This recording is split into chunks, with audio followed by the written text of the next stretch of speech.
Depuis février 2019, Evelyne Dio-Simpa est la directrice générale de WIC Capital, le premier fonds d'investissement qui cible exclusivement les petites entreprises en croissance dirigées par des femmes. Recevant sur le plateau d'African Woman 2.0 cette femme talentueuse, passionnée de la question de genre dans les sociétés africaines modernes.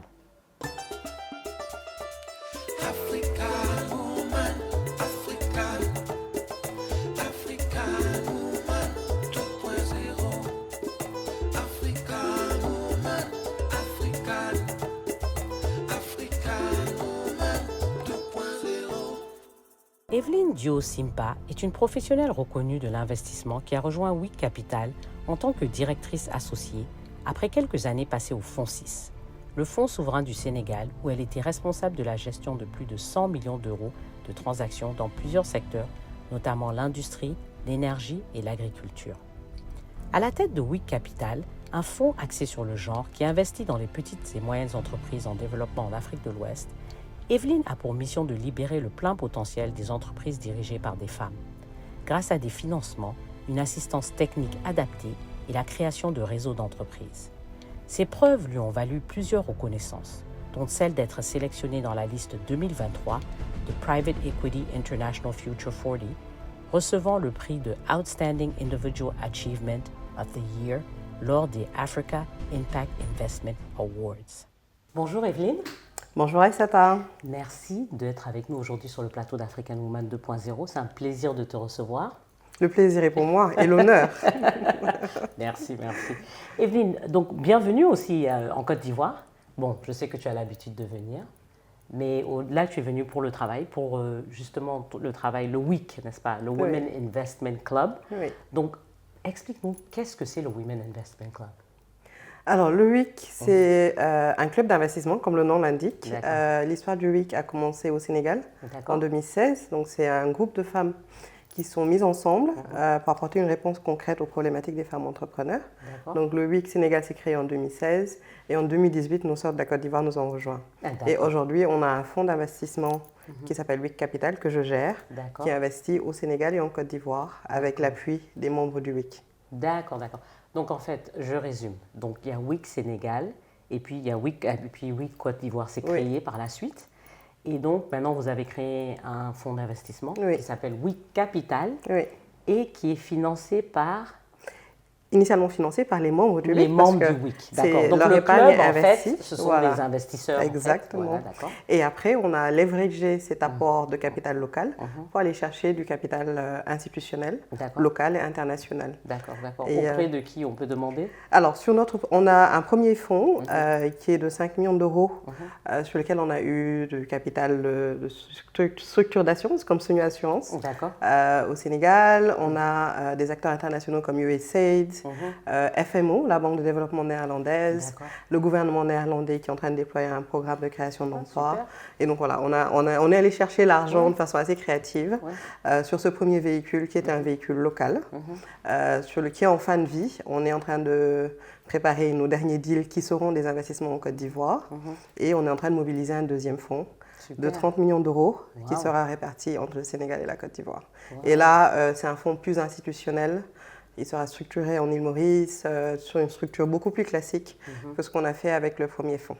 D'accord. Et donc, mais pourquoi cette envie justement de créer ce fonds? Donc, d'où est venu? Tu étais à WIC Capital, c'est toi qui es à l'initiative de WIC, WIC Sénégal à l'origine? Non, alors WIC Sénégal a été fondé par des femmes comme Chaba Kamarati, qui est la fondatrice de Deloitte Sénégal, Maggie Gensok, qui était partenaire d'Alberg à l'époque, et aujourd'hui qui a un venture builder, qui a un venture building à Dakar. Et après, très vite, on a eu 4 fondatrices qui très vite ont trouvé d'autres membres, de sorte qu'au moment où on lançait WIC Capital en 2019, on était déjà 80. Donc moi, j'ai rejoint en 2017. Oui, c'est allé très vite. 80 femmes? Oui, quand on créait. Aujourd'hui, exactement. Et donc, dis-nous un peu, what is le investment qu'on te demande? Alors, quand on investit au WIC, on investit un ticket initial de 5 millions de francs CFA. D'accord. Donc, on donne 5 millions pour rentrer dans le club. Voilà. Et donc, quand le club s'est créé, on a d'abord investi en bourse. Donc, on l'a fait au Sénégal, on l'a fait ici aussi en Côte d'Ivoire. Et l'investissement en bourse, ça a 2 objectifs. c'est faire fructifier l'épargne avant de la mettre dans le fonds et aussi permettre à toutes les femmes qui sont dans le réseau, qui ne sont pas forcément toutes finance savvy, de se familiariser au concept financier. Donc par exemple, au WIC Sénégal, ça a pris plus de temps entre 2016 et 2019. On était exclusivement en bourse avec ces 5 millions et il y a une mise régulière qui est apportée. Et par exemple, au Sénégal, c'est 100 000 francs par mois qui est investi sur le compte d'une SGI. D'accord, donc chaque membre doit donner aussi 100 000 francs par mois. Chaque mois, oui. En plus des 5 millions initiaux. En plus des 5 millions initiaux. Au total, je pense que jusqu'ici, on a mis chacune un peu moins de 12 millions de francs CFA, qui du coup, maintenant est réparti entre le fonds, le capital et la bourse. Mais vraiment, ce qui réunit les membres du WIC, ce n'est pas d'investir en bourse, c'est vraiment de pouvoir supporter les femmes entrepreneurs de leur écosystème avec de l'investissement. Et donc, pour ta question tout à l'heure, moi j'ai rejoint en 2017 en tant qu'investisseur membre du club. Et à l'époque, je travaillais pour le Fonds souverain du Sénégal. Et on a travaillé à la structuration de ce fonds, de sorte qu'au moment de le lancer, quand on recrutait le directeur du fonds, j'ai rejoint tout naturellement et je suis allée en full-time. Voilà. C'est ça l'histoire. Donc Evelyne, il faut dire quand même que les membres du WIC sont quand même des gens qui ont un certain niveau de revenus, disons. Des personnes, c'est pas tout le monde qui peut se lever pour rejoindre le WIC Capital. Parce qu'il faut avoir d'abord cet investissement initial de 5 millions. Ensuite, il faut 100 000 francs chaque mois que tu investis aussi. Les retours sont élevés Alors, l'objectif, oui. Quand je prends l'exemple du fonds 1, ça reste c'est un mode d'investissement, c'est vrai, assez exclusif.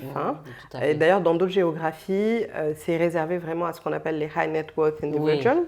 Donc, c'est assez réglementé. En Afrique, ça ne l'est pas encore.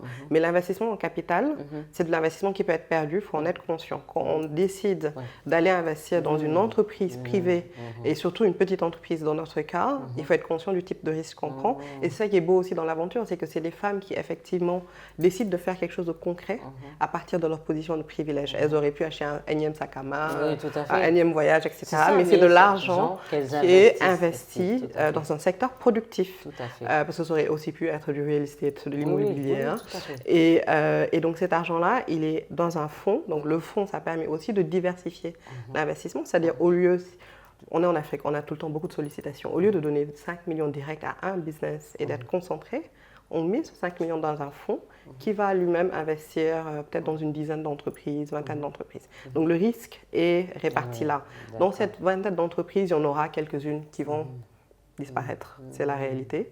Il y a un taux de casse qui est prévu. Mais in fine, on doit se retrouver avec une bonne rentabilité. Aujourd'hui, notre ambition sur le premier fonds, c'est de retourner plus de 15% aux membres du WIC de ce premier fonds-là. C'est un fonds un peu plus petit.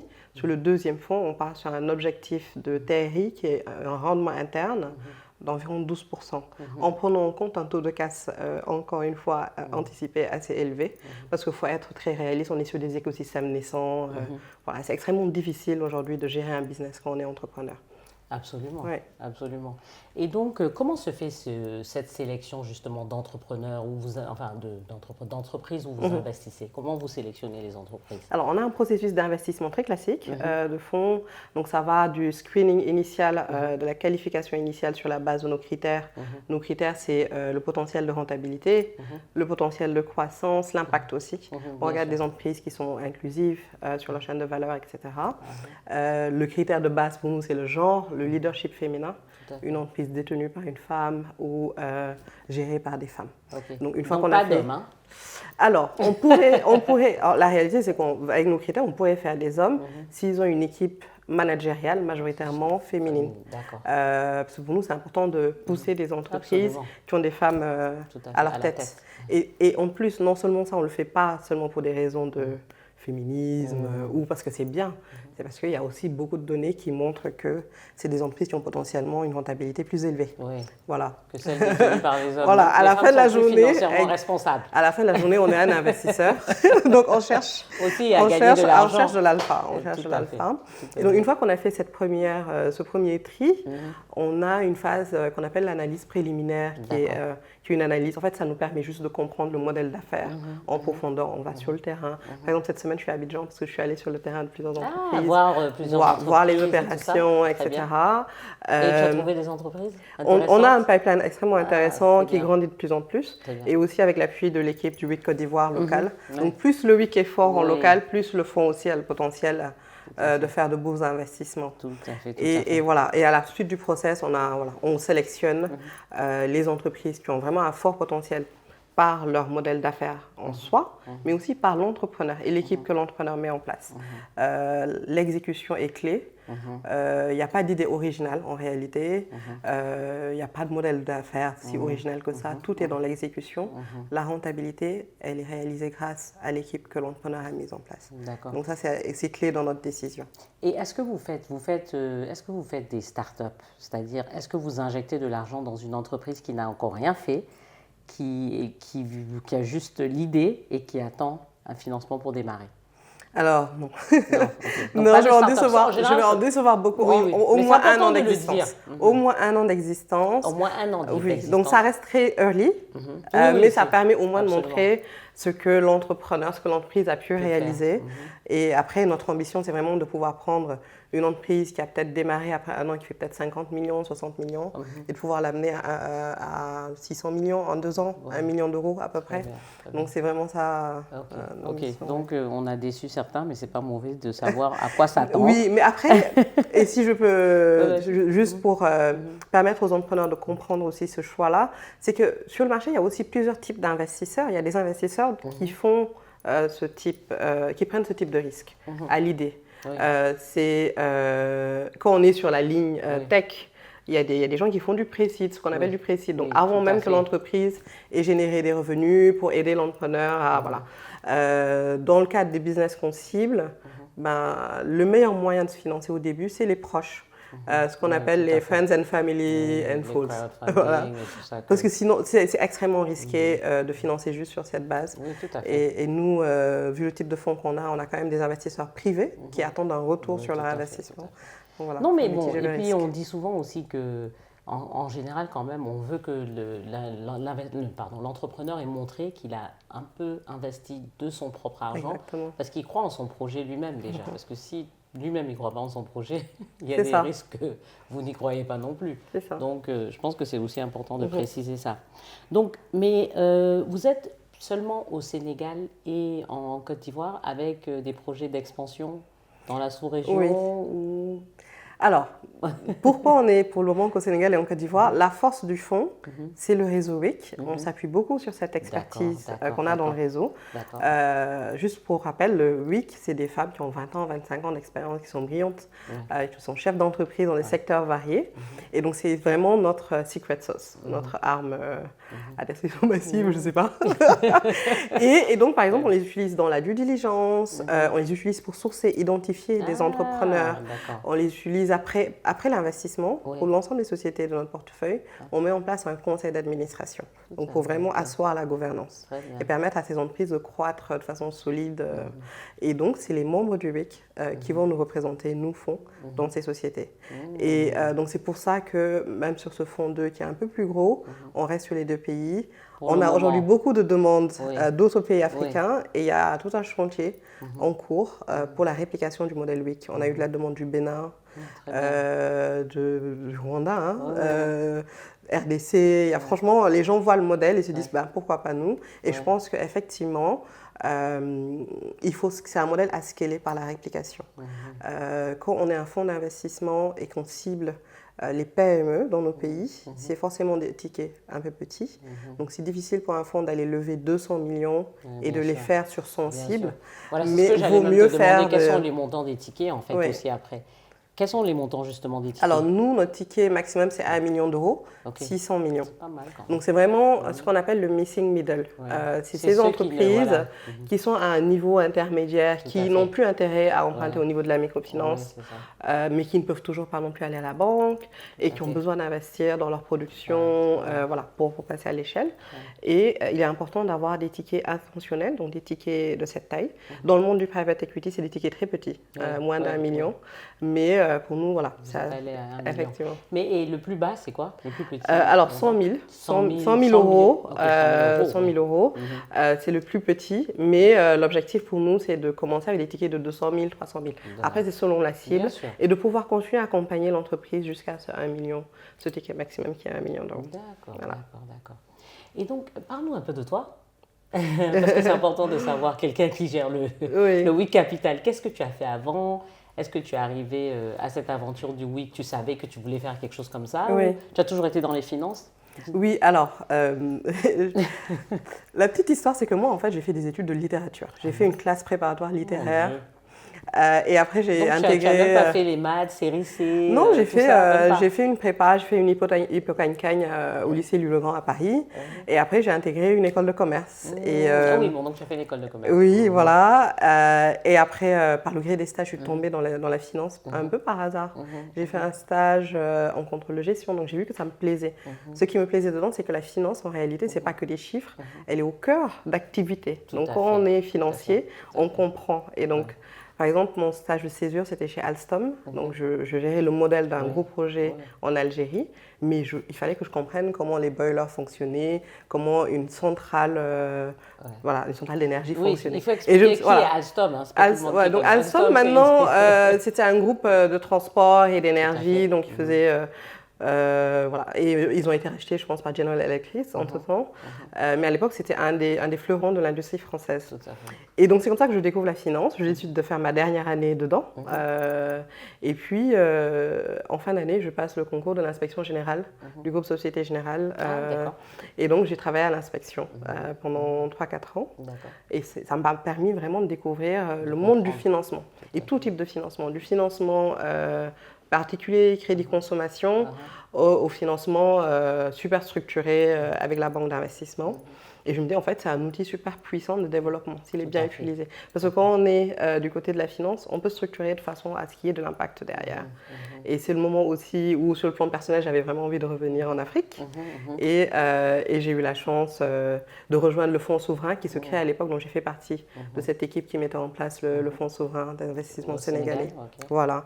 Et donc, j'ai fait 5 ans à travailler avec l'État et le secteur privé sur des deals d'agriculture, un peu d'infrastructure. J'ai fait tous les projets de centrales solaires que le Sénégal a aujourd'hui, qui ont été financés par le Fonds 6. C'était passionnant, mais moi, ce qui me passionnait plus, c'était travailler avec les entrepreneurs. Et vraiment appuyer dans la mise en œuvre d'un rêve, d'un projet qui crée de l'emploi. De sorte que pour moi, rejoindre le WIC, c'était évident. En tant que femme, j'étais jeune à l'époque, je faisais partie des plus jeunes du WIC. En tant que jeune femme professionnelle de l'investissement, voilà, j'ai mis mon ticket et puis je suis ravie d'avoir rejoint un WIC Capital à temps plein. C'est une aventure entrepreneuriale pour moi aussi. Donc on a mis en place l'équipe from scratch, aller chercher les entrepreneurs, aller chercher les investisseurs, les convaincre de la pertinence d'investir dans cette cible. Non seulement PME, qui est considérée comme risquée, mais ensuite femmes. Et dès qu'on parle de femmes entrepreneurs, dans notre milieu, c'est automatiquement une forte perception de risque. Donc en fait, voilà, je veux te poser cette question justement, parce que c'est la prochaine question. Donc, on sait qu'on n'aime pas beaucoup prêter aux femmes, d'accord? Mais pourtant, on dit souvent, et tu l'as dit plus tôt d'ailleurs, que les femmes, c'est le moins risqué. Ce sont les chefs d'entreprise qui sont généralement, qui travaillent le mieux. Oui. Pourquoi cette contradiction? C'est une excellente question. Il y a tellement de données, il y a tellement de rapports qui montrent qu'en fait, c'est une cible qui non seulement crée de l'impact, etc., mais génère de la rentabilité. Pourtant, quand on regarde les données d'octroi de financement, le gap de financement lié aux gens est toujours énorme, il ne se résorbe pas. En Afrique subsaharienne, je pense que sur les TPME, on a 50 milliards de dollars, et c'est un chiffre qui date de 2017 qui n'était pas amélioré. Quand on regarde les startups de femmes, c'est moins de 3% du capital levé en Afrique et moins de 2% ou 1% aux États-Unis, par exemple. Donc, il y a toujours cette dichotomie entre les données de McKinsey, des grands cabinets de conseil, et la réalité en termes de fundraising. Et pour moi, c'est lié à plusieurs choses. L'octroi de capital, c'est essentiellement porté par des hommes. Tout à fait. Il y a très peu de femmes. Exactement. Il y a très peu de femmes gestionnaires de fonds. Et il y a des données qui montrent que plus une femme est en position de décider d'octroyer, plus il y a de chances qu'elle octroie à des femmes. Comme le cas du WIC, en fait. C'est pour ça d'ailleurs que vous avez créé le WIC. L'intentionnalité, elle est plus. Voilà. Et aussi, il y a plein de biais auxquels on ne fait pas attention, qui sont dans l'industrie de l'investissement. Et c'est pour ça que nous, on pousse aussi beaucoup pour cette nouvelle génération de femmes gestionnaires de fonds. On les appelle les femmes female fund managers, pour qu'il y en ait plus, pour qu'elles aussi, elles captent plus de capital. Parce que nous, on a tous les challenges pour lever nos fonds. Et donc, c'est important qu'il y ait plus de femmes à ce niveau-là. J'avais dit 2 points. Le deuxième point, je pense que j'en ai parlé un peu, c'est les biais. Les biais dans la société, voilà. C'est-à-dire le fait, une femme, exactement. On ne peut pas forcément lui donner cette responsabilité. Et l'importance de l'intentionnalité.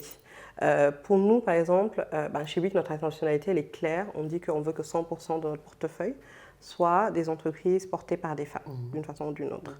Je pense que pour un fonds, même non orienté genre, c'est important de se donner des targets chiffrés, de dire, OK, on va allouer 30% du capital, 40% du capital. On veut que dans notre équipe managériale de ce fonds, il y ait X% de femmes. Et donc ça traduit vraiment l'intentionnalité et ça fait en sorte qu'on mette en place des processus et des façons de travailler qui soient aussi inclusives. Donc voilà, pour moi, il y a encore un manque d'intentionnalité dans l'industrie du développement et de l'investissement, parce que pour nous, franchement, il suffit de très peu pour que le capital se déploie par cascade sur ces entreprises. Bon, après, on disait, mais je ne sais pas si ça c'est peut-être pour des femmes, c'est pas au même niveau, mais on disait aussi, comment on appelle ça, l'accès au collateral. Yeah. Voilà, donc les femmes souvent n'ont pas de biens. Oui. Donc après, quand tu vas à la banque, on te demande, qu'est-ce que tu peux donner comme collateral et tu n'as rien. Est-ce que je dis ça correctement? Collateral, en français ça se dit, mais c'est garantie quoi. Voilà, c'est le terme le plus courant. Les femmes n'ont pas de garantie justement. Donc quand elles viennent demander de l'argent, on dit mais qu'est-ce que tu peux donner? Elles n'ont pas de terre, elles n'ont pas forcément elles ont moins accès à la propriété, clairement. Et tout ça. Donc apparemment ça c'est aussi une raison. Oui, mais ça c'est sur la partie accès effectivement, le crédit, accès au financement, oui, les garanties sont un gros élément, un gros frein. Oui, ça c'est une réalité, on n'y peut rien. Et après, ce que je dis aussi souvent, c'est que ne nous limitons pas aux garanties. Parce que finalement, parce que tout le monde parle des garanties, dès qu'il y a une initiative pour les femmes, les gens parlent de garanties. Et ce que je leur dis, c'est qu'attention, quand on va chercher un crédit au niveau de la banque, la garantie, c'est pas sur la base de la garantie qu'on offre un crédit. C'est d'abord sur les fondamentaux de l'entreprise. Et donc, si l'entreprise n'est pas à un certain stade, de toute façon, et assez formalisée, de toute façon, elle n'arrivera pas à la conversation de la garantie. Donc, la garantie est un des problèmes, mais ce n'est pas le seul. Et j'insiste toujours beaucoup dessus parce qu'à chaque fois qu'on voit un programme pour les femmes, au niveau continental, au niveau local, le premier truc facile, c'est la garantie. Non, c'est très bien, mais ce n'est pas le seul problème. Il faut qu'on fasse en sorte que ces petites boîtes-là puissent grandir, se formaliser, avoir une bonne gouvernance et ensuite avoir accès. Ce n'est pas une mince affaire, c'est vraiment énormément de travail, mais on peut y arriver. D'accord. Donc, en fait, oui, très bien. Donc, tu as précisé ce point de la garantie, c'est très bien. Pour vous, en tant que WIC, est-ce que vous demandez des garanties aux entreprises ou non? C'est sur les critères que tu m'as donnés. Parce que là, quand tu m'as donné ces critères, tu ne m'as pas parlé de garantie du tout. Oui, parce qu'on est un equity investor, on est un investisseur. Donc, on prend des parts dans la société. Donc, ce que ça veut dire, c'est qu'on est le plus junior de tout le monde. Et si jamais il se passe, l'entreprise doit disparaître, on est les derniers à être remboursés quelque part. C'est un investissement, mais du coup, parce qu'on prend ce niveau de risque, on attend aussi une rentabilité plus élevée. Et donc l'apport en capital, l'investissement en capital, c'est une des sources de capital les plus chères, il faut en être conscient, et un peu les plus élitistes quelque part, on n'aime pas ce terme, mais toutes les entreprises ne sont pas éligibles. Elles peuvent l'être dans leur histoire, dans leur développement, mais toutes ne sont pas éligibles. Quand on lève un petit montant de 5-6 millions, il vaut mieux aller emprunter. Au lieu de mais après quand on est sur le plus gros ticket et qu'en plus c'est pour faire de l'investissement versus financer des charges et qu'on est une PME, il vaut mieux parler à un investisseur, surtout si le potentiel de croissance est très élevé. Parce que l'investissement en capital, ce qui est cher, c'est de dire ok, j'ai mis 100, j'ai pris du risque, Mais moi, ce que je recherche, c'est qu'en 6 ans, je puisse récupérer 400, 500. Pas au 100 que j'ai mis initialement. Alors que la banque, elle met 100, mais elle aura un taux d'intérêt voilà, et des intérêts qui vont tomber régulièrement. Et l'avantage de l'investissement en capital, c'est que parce que lui, il a en tête ce multiple de valeurs, qu'il va récupérer d'une façon ou d'une autre, je ne vais pas rentrer dans les détails, il va pouvoir dire, OK, moi peut-être sur 1 an, je suis OK si je ne reçois rien de l'entreprise pendant 2 ans. Et ça, pour le coup, c'est pour ça qu'on dit que c'est du capital patient. C'est la seule source de capital qui permet ça, ce type de décalage. Les banques, au bout de 6 mois max, il faut commencer à rembourser, que le projet, sa loi, ne marche pas. Sinon, on va saisir la voiture, les trucs, machin. Tout à fait, tout à fait.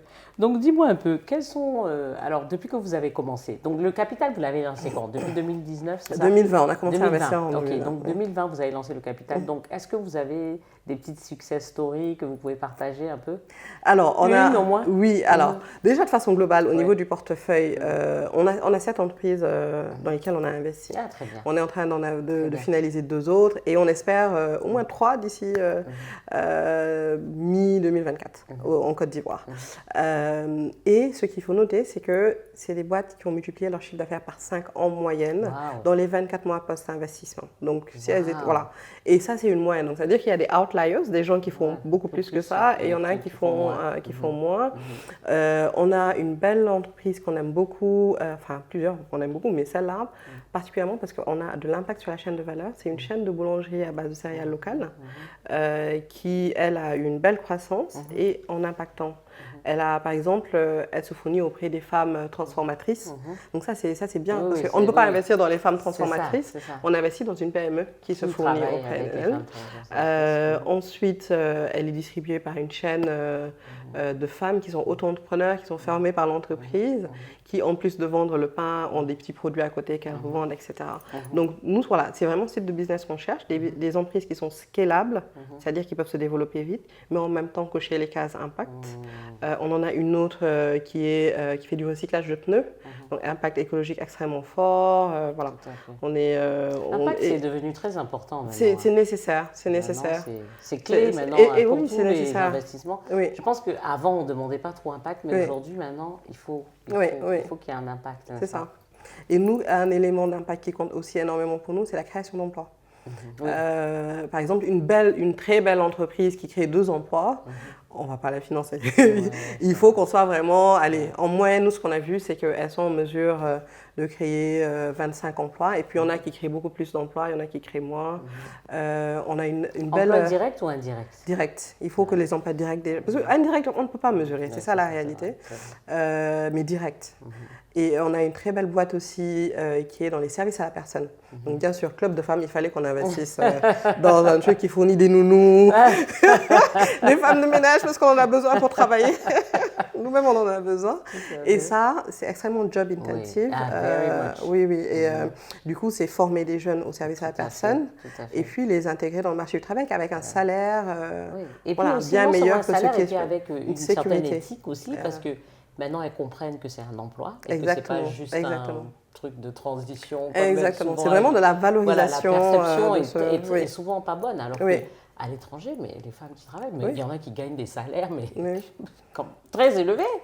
Je suis totalement d'accord. Et donc voilà, l'idée pour nous, c'est ça. Oui. Franchement, pouvoir créer des milliers d'emplois avec un bon niveau de salaire, une sécurité de l'emploi, l'assurance maladie. Voilà. Très bien, très bien. En tout cas, vraiment félicitations pour tout ce que vous faites au WIC. Merci. Pour parler honnêtement aux jeunes, parce qu'il y a plein de gens qui veulent, tout le monde veut être entrepreneur aujourd'hui. On a tellement poussé les gens, et ça c'est à cause de vous aussi, hein, les fonds d'investissement comme le WIC. Pourtant, c'est pas pour tout le monde. Mais justement, c'est important de le dire, et c'est important de dire que c'est pas parce que tu as une idée que tu vas devenir un grand entrepreneur. Qu'est-ce qui, en fait, pour un jeune qui veut se lancer dans l'entrepreneuriat, quelles sont, par exemple, les 4 ou 3 choses qu'il faut vraiment qu'il ait déjà, pour pouvoir aspirer à être entrepreneur? Je sais que c'est une question un peu difficile, mais je crois que c'est important de donner cette information aux jeunes. Bon, moi, j'encourage fortement à l'entrepreneuriat. Je pense qu'on ne crée pas des entreprises assez vite pour créer de l'emploi pour tout le monde. Donc, l'auto-entrepreneuriat, il va falloir le développer. Et tu vois, quand on regarde nos pays, je ne sais pas à quel point c'est fort ici, au Sénégal, l'immigration, c'est une problématique. Limite, moi, parfois, ça m'angoisse et ça m'empêche de dormir. Et je me dis, qu'est-ce qu'on est en train de mal faire pour que ces gens préfèrent prendre la mer et mourir plutôt que de rester dans le pays. Et c'est pour ça que pour moi, il faut accélérer, il faut vraiment encourager les jeunes à créer de petits emplois. Et dedans, il y aura de belles pépites, il y aura des milliardaires et d'autres pourront juste effectivement couvrir les besoins de leur famille. Et donc, pour l'entrepreneur, le jeune entrepreneur… C'est important cette précision, parce que ce n'est pas toutes les entreprises qui vont devenir des grosses multinationales, mais il y en a qui peuvent l'entrepreneuriat de subsistance, c'est très bien. Voilà, on peut faire de l'entrepreneuriat, gagner tranquillement sa vie et avoir une belle vie et subvenir à ses besoins. Ça, c'est bien aussi. Et donc, il faut savoir aussi, quand on entreprend, qu'est-ce qu'on veut. Est-ce qu'on veut aller vers ça, ce qui est fine. On ne va jamais vous reprocher d'avoir cette ambition. Et puis, il y en a d'autres qui veulent créer un empire, etc. Et donc, quand on est dans ce cas de figure-là, c'est bien de avoir la vision, mais aussi avoir le chemin vers ça. C'est-à-dire comment moi je fais pour y accéder. Et donc, quand on est un jeune sans expérience professionnelle, il faut suivre tous les programmes d'accompagnement possibles et imaginables. N'allez pas tout de suite voir un investisseur, parce qu'en général, vous n'allez même pas savoir de quoi vous parlez. Donc, essayez d'entrer dans des programmes d'incubation, des programmes d'accélération. Et à force de le faire, avec un peu de chance, vous allez trouver des petits grants qui vont vous permettre de subventionner un peu votre activité. Vous allez renforcer votre expertise en tant qu'entrepreneur. Tout à fait. Et puis, vous allez avoir du réseau. Et donc, vous allez pouvoir aussi intégrer les différents conseils qu'on vous donne. Pour moi, il y a ce chemin d'apprentissage-là qui, à défaut, dans un environnement classique, environnement de rêve, on veut que nos entrepreneurs aient de l'expertise, qu'ils aient travaillé en entreprise, etc. Tout à fait. Mais on est en Afrique. Et ça, c'est important aussi, alors. On est d'accord. C'est important. Mais après, toujours dans le contexte où on est en Afrique, on sait que l'accès à l'emploi, ce n'est pas si évident. C'est pas évident. Et donc, voilà, essayer d'avoir une expertise autre part. Après, c'est des entrepreneurs aussi qui peut-être vont investir, vont se lancer sur un business, vont échouer, vont s'y remettre sur un deuxième, vont peut-être échouer à nouveau et aller sur un troisième et être super successful. Ce sera ça leur chemin d'apprentissage. Quand d'autres auront évolué en entreprise, savoir comment une entreprise fonctionne, etc. Et voilà. Donc, il y a plusieurs chemins, faut les reconnaître et être ouvert à tout. Mais aussi, du coup, pour revenir à la question, un entrepreneur qui veut lever des fonds, à quel moment je vais vers un investisseur? Je pense qu'avant d'aller vers un investisseur, il faut déjà savoir quel type d'investisseur c'est. Non, je fais un step en arrière. Toi, en tant que chef d'entreprise, quels sont tes besoins aujourd'hui? Est-ce que c'est vraiment du financement? Est-ce que tu as plutôt besoin d'assistance technique? Et là, franchement, il y a une pléthore. Que ce soit au Sénégal ou en Côte d'Ivoire, les agences étatiques, les programmes d'accélération, d'accompagnement, etc. Après, du coup, si c'est effectivement du financement que vous cherchez, quel est le type de financement le plus adapté? Est-ce que c'est des fonds propres? Et dans ce cas, je vais vers un fonds. Est-ce que c'est plutôt de la dette? Est-ce que je peux avancer un peu avec la microfinance? Et entre parenthèses, la meilleure source de financement pour un entrepreneur, c'est son chiffre d'affaires. Boostez vos ventes au maximum pour couvrir vos charges. Avant de dépendre d'abord d'un investisseur externe. Et après, donc, vous affinez petit à petit. OK, je veux des fonds propres, j'ai un peu avancé, j'ai un track record, je veux un investisseur. Quel est le bon investisseur pour moi? Par exemple, si vous êtes solo entrepreneur, vous êtes un homme, ne venez pas avoir WIC, par exemple. Ça, c'est sûr. Et surtout si vous n'employez que des hommes. C'est ça. Donc, il y a un travail de recherche préalable à faire. Moi, je pense que tout est possible aujourd'hui. Il suffit vraiment d'être à l'écoute et à la recherche de l'information. Et Google est ton ami en plus. Voilà. Maintenant, il y a l'intelligence artificielle en plus. Et comme tu dis, il y a ChatGPT. Tout à fait. Voilà. Tout à fait. Donc, en fait, je pense qu'il y a un travail aussi à faire en réalité. Parce que quand des gens me disent... Bon, j'arrive pas à trouver un emploi, je veux bien. Mais il y a tellement d'autres manières aujourd'hui. Il y a tellement d'assistance technique, il y a tellement de formation, il y a tellement de choses qui font que tu peux rentrer dans un système qui va t'accompagner en fait. Et c'est ce que tu disais aussi au niveau des entrepreneurs, les savoir chercher l'information, trouver l'information. Et ne pas avoir peur, du coup. Ne pas avoir de pensées limitantes. Tout à fait. Et garder l'humilité. Parce que parfois aussi, on a les extrêmes. On a ceux qui ont peur et on essaie de les pousser. Et parfois, il y en a ceux qui croient trop en eux-mêmes alors que ce n'est pas bon. Oui, et qui ne prennent pas, du coup, le feedback. De manière positive. Ça arrive aussi. Très bien, très bien. En tout cas, merci beaucoup, Evelyne. Merci beaucoup, Aïssata, pour l'invitation et la conversation. Mais moi aussi, je veux un financement de week-end. Faut venir nous voir. Je vais faire mon pitch là tout de suite. Vas-y. En tout cas, vraiment, merci pour la visite. Merci et on va passer au petit cadeau. Ah. Et justement, le petit cadeau, c'est vraiment, ça va dans le sens de ce que vous faites. Oui. Parce que justement, nous, on fait la promotion de ces entrepreneurs, justement, africains, qui sûrement, pour certains, ont reçu des financements. Par exemple, magnifique. Justement, Seco, elle a gagné d'ailleurs le prix BJKD de la fondation BJKD. Oui, j'en ai entendu parler, oui. Voilà, elle fait des sandales. Waouh. Voilà, donc on t'offre, elle nous a donné pour offrir, donc c'est pour faire sa publicité. C'est super joli. Donc on n'a pas demandé la pointure, oui. Donc il va falloir que tu nous donnes. On va s'arranger. On va s'arranger. Oui. C'est très joli. Et c'est du cuir local? Oui, voilà. Tout est fait localement. Tout est fait localement. Super. Tout est fait localement. Donc quand tu dis impact, c'est propre, créer de l'emploi, n'est-ce pas? C'est vraiment propre. Créer de l'emploi et tout ça. Bravo. Voilà, c'est nous. Merci beaucoup. On essaye de faire leur promotion Pour gâter. Alors ça, tu connais, hein? Et ça, c'est de chez moi. J'aime beaucoup ce qu'elles font. Ça, c'est de chez toi. C'est magnifique. Donc, je suis gâtée. Hein. Toi-même, tu sais déjà que, quels que soient ceux qui soient dedans, tu vas aimer. C'est ça. Non, et puis j'aime beaucoup ce que tu fais à mettre en valeur les femmes entrepreneurs. Ouais. C'est important. Et puis, quel que soit le pays. Voilà, je pense qu'on est aujourd'hui dans un monde globalisé. L'Afrique, c'est l'Afrique. C'est entre nous qu'on va se... Et comme on a un média digital en plus, c'est le monde entier. Hein. Bravo. Avec le développement aussi de l'Afrique. Donc, c'est magnifique. Connais, ce sont des entrepreneurs. C'est totalement mon goût, les perles. Des entrepreneurs sénégalaises qui font des bijoux. Merci beaucoup. Et puis bon, là, ça, c'est notre partenaire à nous, à Zino. Donc, on t'a offert un petit... c'est beaucoup de cadeaux. Oui. Bon, si tu veux, je reprends. Non, je garde.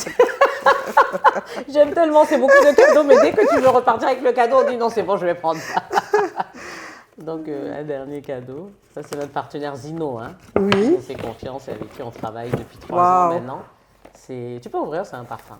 Waouh. Je te dis déjà. Voilà. Merci. Franchement, je suis émue. Hein. Mais merci écoute, c'est toi qui donnes l'argent à ces investisseurs. Donc, écoute, il faut qu'ils te fassent au moins des cadeaux. C'est ça. N'est-ce pas? Et ils t'ont entendu aujourd'hui. Hein, donc, ils viendront peut-être vers toi. J'espère que ça leur aura été utile. Et puis, de toute façon, moi, je suis disponible. Oui, c'est important. Voilà, je réponds en général sur LinkedIn, tout ça. Donc, voilà. Très bien. Moi, j'ai tout déchiré comme un enfant. Hein. Ah oui, ils sont bons celui-là, en plus celui-là. Waouh. Beau. Superbe. Ouais. Vas-y, hein, écoute, ne te gêne pas pour nous. Donc voilà, et le séjour s'est bien passé? Magnifique. Tu m'as dit que vous avez vu combien d'investisseurs ici localement? De sociétés? Oui, société, entreprise, pas d'investisseurs. Oui, entreprise. Là, sur le fonds 1, on aimerait bien en faire au moins 3 avant de boucler. En Côte d'Ivoire. En Côte d'Ivoire, avant de boucler. Donc, ça fera 30% du fonds 1. Et puis, sur le fonds 2, là, on cible une vingtaine d'entreprises sur les 2 pays. Donc, on espère avoir 50-50. Sénégal et Côte d'Ivoire. Voilà. Bravo. Capital. Et puis, je trouve que la Côte d'Ivoire est très dynamique. Je rejoins. Oui. Est-ce que je peux quand même gagner de... Oui, on a investi. Oui. Même si je rejoins, je peux bénéficier. Bien sûr. En fait, c'est injuste d'exclure les membres du WIC parce qu'elles sont membres du WIC. Si elles sont entrepreneurs et qu'elles ont de belles entreprises, on regarde. Avec le même processus que pour les autres. Hein. Nous, si on dit non, il ne faut pas être fâché. Si vous dites non, je prends mon argent, je m'en vais. Merci beaucoup, Evelyne. Voilà. Merci à toi. Merci beaucoup. Merci beaucoup, Evelyne. Merci beaucoup, Aïssata. Merci. Le plaisir est pour moi, vraiment. Merci. Merci à tous. À très bientôt pour la prochaine émission d'African Woman 2.0. Et avant de nous quitter, n'oubliez pas de vous abonner à la chaîne YouTube de Afrique Femme. Merci et à très bientôt.